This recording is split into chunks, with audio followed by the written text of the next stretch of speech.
Hey everyone, welcome back to the channel. It was supposed to be the perfect night. The Mediterranean Sea was calm, the sky was clear, and the lights of the Italian coastline shimmered across the water. There was no sign that, within the next hour, one of the worst cruise ship disasters of the 21st century was about to unfold. Sailing through those peaceful waters was the Costa Concordia, one of the largest and most luxurious cruise ships in the world at the time. Stretching nearly 950 feet in length, about the size of 3 football fields, it was often described as a floating 5-star resort. On board were elegant restaurants, grand theaters, swimming pools, luxury suites, casinos, and everything passengers could dream of for the vacation of a lifetime. That night, the ship was carrying 4,229 people, including 3,206 passengers and 1,023 crew members representing more than 60 different countries. Every person on board had their own story. There were families creating memories together during school vacations, newly married couples celebrating their honeymoons, retired couples finally taking the cruise they had dreamed about for years, friends traveling across Europe, children excited for the adventures ahead, and hundreds of American tourists enjoying what they believed would be another peaceful evening at sea. Some passengers were finishing dinner while listening to live music. Others were watching theater performances or relaxing with a drink on the open decks, enjoying the cool Mediterranean breeze. Many had already returned to their cabins, preparing for another beautiful day of sightseeing the following morning. For everyone on board, it felt like just another unforgettable night aboard a luxury cruise. No one could have imagined that, in just a few minutes, that dream vacation would turn into a desperate fight for survival, and that a single decision made on the ship's bridge would change thousands of lives forever. Then, at exactly 9:45 p.m., the peaceful atmosphere is shattered in an instant. Without warning, a deafening grinding noise rips through the ship. The entire vessel suddenly lurches to one side as if it has struck something enormous beneath the surface. Glasses crash onto the floor. Furniture slides across cabins. People lose their balance, and many passengers are violently thrown from their beds or chairs.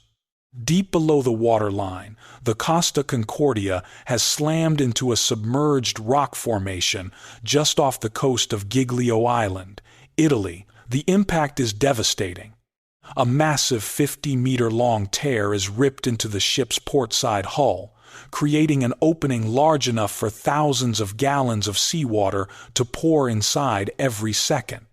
Within moments, several critical compartments begin flooding, including areas that house the ship's engines and electrical systems. Almost immediately, the ship starts losing power. The lights flicker, then suddenly go dark. Elevators stop between decks. Air conditioning shuts off. Emergency systems begin activating as confused passengers stumble through pitch-black hallways, trying to figure out what just happened. At first, many people believe they've experienced a mechanical failure. Others think the ship has simply lost electricity. But as the vessel begins leaning farther and farther to one side, panic quickly spreads. Parents desperately search for their children. Couples become separated in the confusion. Crew members race through the corridors trying to understand the extent of the damage. Within minutes, what had been a luxury vacation transforms into a scene of fear, uncertainty, and complete chaos. Terrified screams echo throughout the ship as frightened passengers realize this is far more serious than a simple power outage. But while thousands of people are desperately looking for leadership and clear instructions, something unbelievable is happening on the bridge. The man responsible for the safety of every soul on board the ship's captain is about to make a decision that will outrage the world.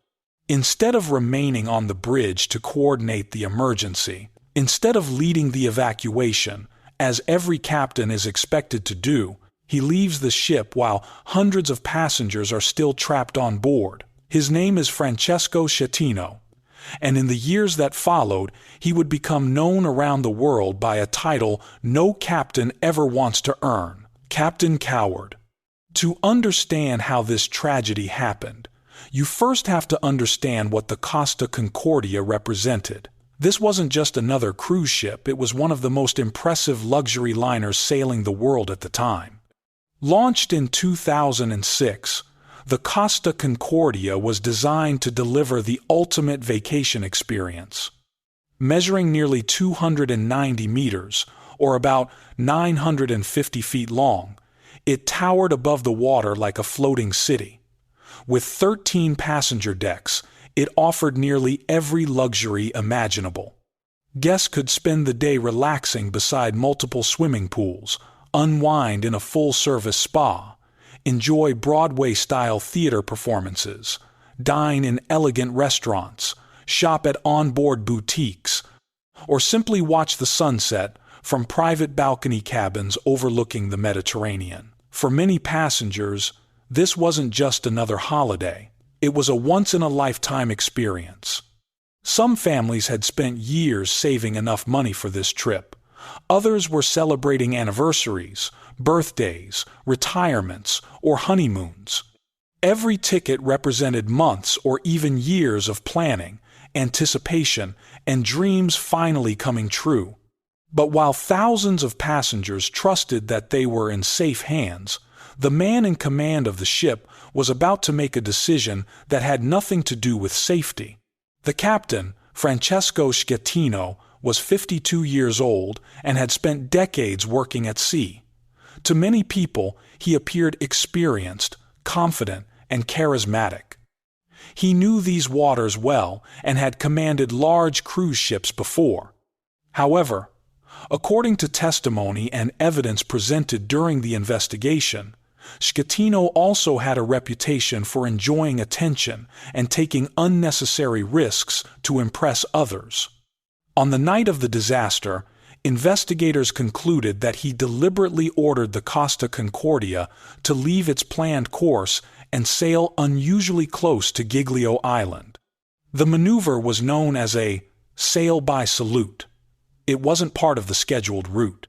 Instead, it was an unofficial pass close to shore, a way for a ship to acknowledge people on land with its presence and, in some cases, its horn.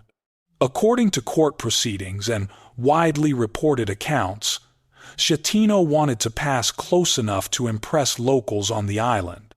It was also reported that Domnica Samorton, a Moldovan woman who was on board as a passenger and was later linked to Schettino in media reports, was with him before the collision. Whether the captain intended to impress the people on shore, someone on board, or simply demonstrate his confidence, one fact became impossible to ignore. A luxury cruise carrying more than 4,200 lives had been taken off its planned course, not because of an emergency, but because of a choice.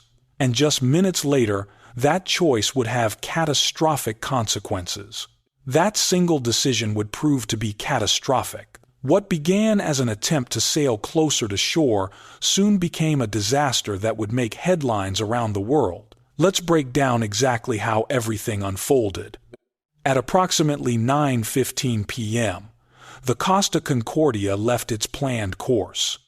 Instead of following the safe, pre-approved navigation route through the Mediterranean, Captain Francesco Schettino ordered the ship to move significantly closer to Giglio Island. From the bridge, the maneuver may have looked manageable.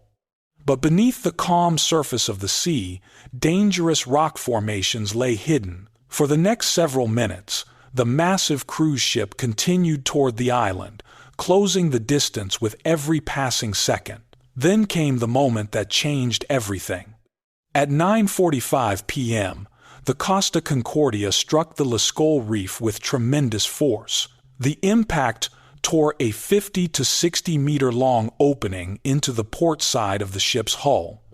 It wasn't just a scrape, it was a devastating breach that exposed the vessel's interior directly to the sea. Thousands of gallons of water rushed inside almost immediately. Within minutes, 5 watertight compartments were flooding, including the engine room.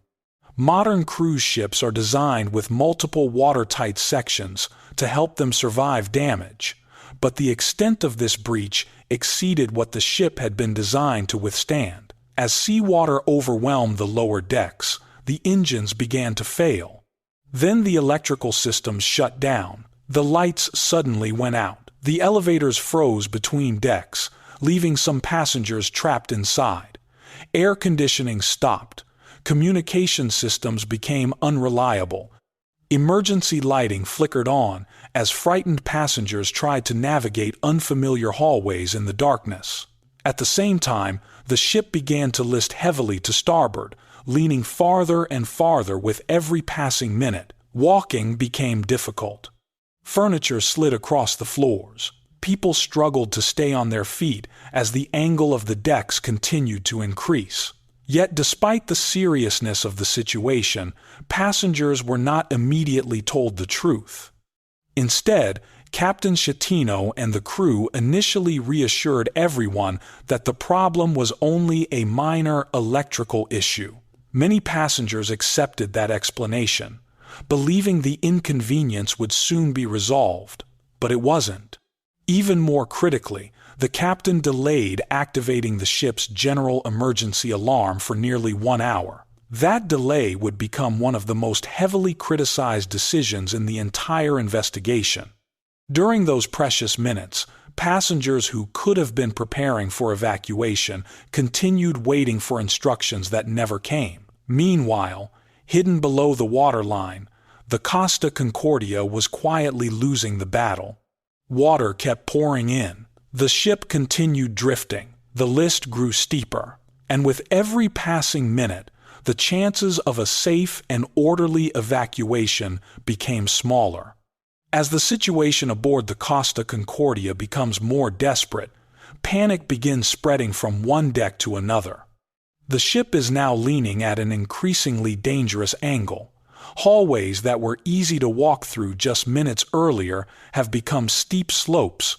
Loose furniture crashes across the floors, luggage slides through cabins, and terrified passengers cling to railings just to keep from falling. For many people, simply reaching a lifeboat has become a life-threatening challenge. Families are separated in the confusion. Parents desperately hold on to their children. Elderly passengers struggle to keep their balance. People with disabilities and mobility issues find themselves trapped on a ship that is becoming more unstable with every passing minute. This is the moment when passengers expect their captain to take charge. Traditionally, a ship's captain remains on the bridge until the evacuation is complete, coordinating rescue efforts and ensuring that every possible life has been saved. It's one of the oldest and most respected principles of maritime leadership, but according to investigators and court findings, Captain Francesco Schettino does the opposite. At some point during the emergency, he leaves the bridge and ends up aboard a lifeboat while hundreds of passengers and crew members are still on the sinking ship. As confusion turns into outrage, the Italian Coast Guard realizes that the captain is no longer directing the evacuation from on board. They immediately establish radio contact with Schettino. What happens next becomes one of the most famous and controversial recorded conversations in modern maritime history. The Coast Guard officer, frustrated and unable to believe what he's hearing, orders the captain to return to his ship. His command is direct and unforgettable. "Get back on board, damn it."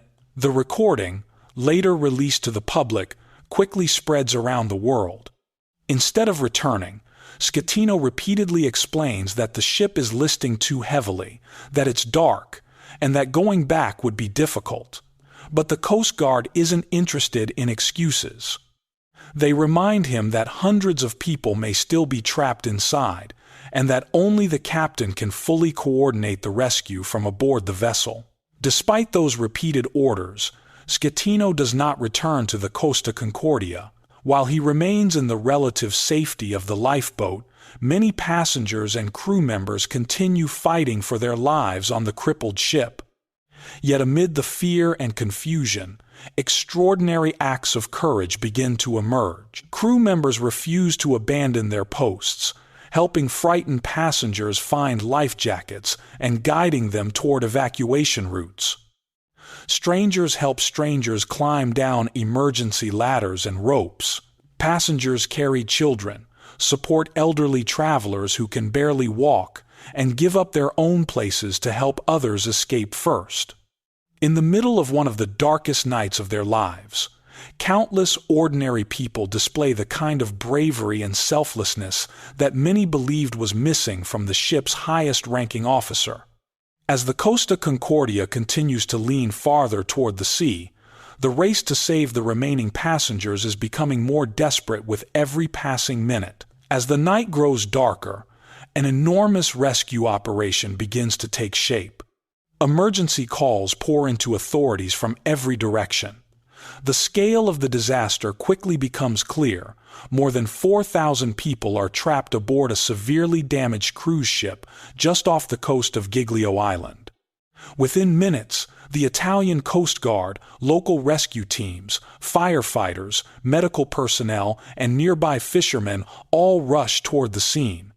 Rescue helicopters circle overhead, their powerful searchlights cutting through the darkness as crews search for survivors in the water. Small fishing boats and private vessels race toward the crippled cruise ship, despite the dangerous conditions. Local residents on Giglio Island also step in, opening their homes, hotels, churches, and community centers to shelter frightened passengers who have escaped the sinking vessel. For hours, rescuers work non-stop. Life after life is pulled from lifeboats. Children are carried to safety. Exhausted passengers, soaked by the cold sea, are wrapped in blankets as emergency crews continue searching for anyone still trapped. Against incredible odds, more than 4,000 people survive the disaster. But despite the heroic efforts of rescuers and ordinary citizens, not everyone makes it out alive. By the time the rescue operation ends, 32 people have lost their lives, including 27 passengers and 5 crew members. The victims came from different countries and different walks of life, but they all shared one heartbreaking reality. They had boarded the Costa Concordia expecting the vacation of a lifetime. Instead, it became their final journey. Among those who died were newly married couples celebrating their honeymoons, elderly travelers who couldn't escape in time, and passengers who became separated from loved ones during the chaos. Some entered the freezing Mediterranean waters hoping to save themselves but were overcome by the cold and the difficult conditions. Others remained trapped inside the ship as it rolled onto its side, leaving sections of the vessel submerged and nearly impossible to escape. The tragedy didn't end when the rescue operation was over. Months later, during the complex recovery effort to remove the wreck, one salvage diver also lost his life, becoming another victim connected to the disaster. As dawn breaks over Giglio Island, the full scale of the catastrophe finally comes into view. The once luxurious Costa Concordia now lies on its starboard side in shallow water, motionless against the rocky coastline. The massive cruise ship, once filled with music, laughter, and vacation memories, now resembles a giant stranded whale resting helplessly along the shore. It is an image that will be broadcast around the world and become one of the most recognizable symbols of modern maritime disaster. But while the rescue operation is over, the search for accountability once every survivor has been accounted for, the world's attention turns to 2 critical questions. How could this have happened? And more importantly, who should be held responsible? The Costa Concordia remains stranded on its side just off the coast of Giglio Island, a haunting reminder of the disaster that claimed 32 lives. But removing a ship of that size is a challenge unlike anything the maritime industry has ever faced. Engineers from around the world are brought in to develop a recovery plan. Hundreds of specialists, divers, naval architects, and salvage experts spend months preparing one of the most ambitious maritime recovery operations in history. The project eventually takes more than 2 years to complete and costs nearly $2 billion, making it one of the largest and most expensive ship salvage operations ever attempted. While crews work to recover the wreck, investigators begin piecing together exactly what happened on the bridge that night. Their investigation focuses on one man, Captain Francesco Schettino. Just days after the disaster, Schettino is arrested, and his actions quickly become the center of an international investigation. During the trial, prosecutors argue that a series of decisions, not a single accident, turned a navigational error into a national tragedy. Evidence presented in court alleges that he steered the ship off its planned route, delayed the emergency alarm, underestimated the seriousness of the damage, and abandoned the vessel before the evacuation was complete. Throughout the proceedings, Schettino disputes much of the criticism directed at him. He argues that others also shared responsibility for the disaster and, at one point, claims that he accidentally ended up in a lifeboat rather than intentionally abandoning the ship. That explanation is met with widespread public skepticism and becomes one of the most controversial moments of the case. After a lengthy trial, the court reaches its verdict. In 2015, Francesco Schettino is found guilty of multiple offenses, including manslaughter, causing a shipwreck, and abandoning his passengers. He is sentenced to 16 years in prison. After exhausting his appeals, he begins serving that sentence in 2017. As of 2026, Schettino remains incarcerated in Italy. He sought expanded release privileges in 2025 but did not receive them, and his sentence continues. For many of the victims' families, however, the verdict cannot erase the pain of that night. No prison sentence can bring back the loved ones they lost. And no courtroom ruling can undo the consequences of the decisions made aboard the Costa Concordia on the 13th of January, 2012. As investigators continued examining every detail of the Costa Concordia disaster, one conclusion became increasingly clear. This tragedy wasn't viewed as the result of one person's decisions alone. While Captain Francesco Schettino became the public face of the disaster, investigators and safety experts also raised serious questions about the cruise operator, Costa Concordia, and whether its safety systems and emergency preparedness were adequate. Critics pointed to issues involving emergency procedures, crew coordination, and how information was communicated during the crisis. The delayed evacuation and confusion among some crew members led many to question whether the company had done enough to prepare its staff for a disaster of this magnitude. The sinking prompted a broad review of safety practices across the global cruise industry. In the years that followed, cruise lines, regulators, and maritime organizations introduced changes aimed at reducing the chances of a similar catastrophe.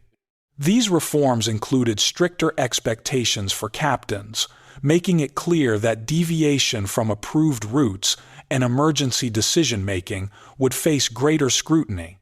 Cruise companies also placed increased emphasis on emergency preparedness and crew training, ensuring that personnel were better equipped to respond quickly and guide passengers during life-threatening situations.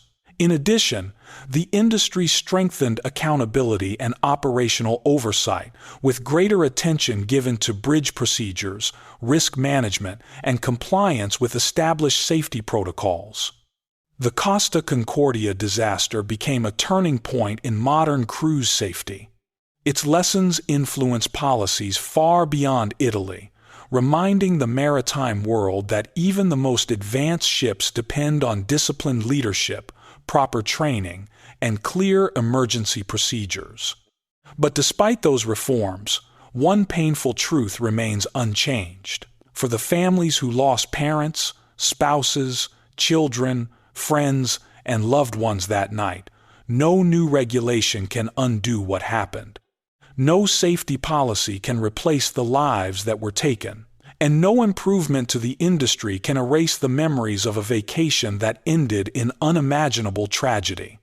For them, the legacy of the Costa Concordia is not measured by new rules or engineering changes. It's measured by the empty seats at family gatherings, the milestones that were never shared, and the loved ones who never came home.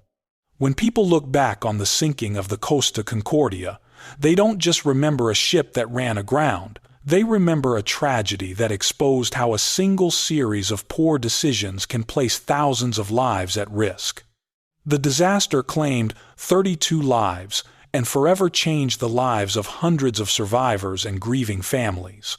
What began as a dream vacation ended as one of the most infamous maritime disasters in modern history. For many people, the name Francesco Schettino has become synonymous with one of the greatest failures of leadership at sea. Courts found him criminally responsible for his role in the disaster, including abandoning the ship before the evacuation was complete. Throughout history, the image of a captain has represented responsibility, courage, and the willingness to put passengers before yourself. The Costa Concordia disaster reminded the world that leadership isn't measured by rank, a title, or a uniform. It's measured by the decisions you make when everything is going wrong, when fear takes over, when lives depend on you. When there's no easy way out, the lessons from that night continue to shape the cruise industry, influencing safety procedures, emergency training, and accountability around the world. But for the families who lost loved ones, those changes can never replace the people they lost. Their memories remain the true legacy of this disaster. Now we'd like to hear your thoughts. Do you believe Captain Francesco Schettino received a fair sentence, or should the punishment have been more severe? Let us know your opinion in the comments below. If you enjoy in-depth documentaries covering real disasters, true crime, and unbelievable true stories from around the world, please consider subscribing to the channel and turning on notifications so you don't miss our next investigation. Thank you for watching. Stay safe, take care of the people you love, and remember, sometimes one decision can change thousands of lives for